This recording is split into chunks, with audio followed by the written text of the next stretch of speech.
420, 420, 420, 450, 450, 450।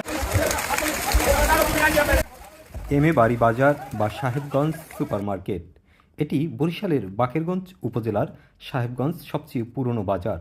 British শাসন আমলে এখানে সাহেবরা বসবাস করতেন বলেই এটার নাম হয়েছে সাহেবগঞ্জ। বর্তমানে যা শুধু মাছ বাজারের মধ্যে সীমাবদ্ধ। ভোর হতে অনেক বাকি, এখনও অন্ধকার। এই অন্ধকারে আলো ফোটার আগেই মানুষের কর্মব্যস্ততা শুরু হয়ে যায় এখানে। সময়ের সাথে সাথে পাইকারি এই মাছ বাজারে ব্যস্ততা বাড়তে থাকে। আসতে থাকে ক্রেতা বিক্রেতা, পাইকার, আড়তদার, মৎস্য চাষি সহ অনেকেই। রাত পরিষ্কার হওয়ার আগেই এখানে জমে উঠে কেনাবেচা হাঁকডাক। 410, 410, 420, 420, 420।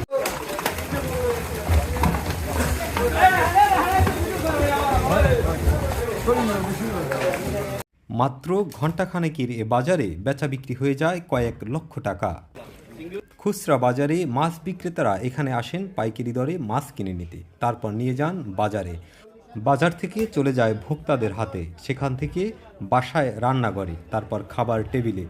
এই বাজারটি যদি আপনার উপভোগ করতে হয় এবং তরতাজা নদী, সাগর এবং পুকুরের মাছ যদি দেখতে হয়, তাহলে আপনাকে যেতে হবে রাতের অন্ধকার কাটার অনেক আগেই। তারপর দেখবেন এখানের ব্যস্ততা।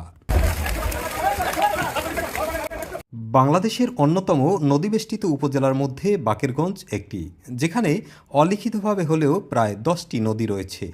তবে নদীর মাছের চেয়ে এখানে চাষ করা মাছ এবং সামুদ্রিক মাছের ক্রয় বিক্রয় বেশি হয়ে থাকে।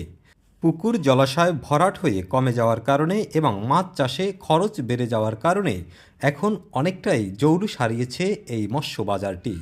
তারপরেও এখানে আসলে আপনার প্রাণ জুড়িয়ে যাবে। এস এম পলাশ, বাকেরগঞ্জ।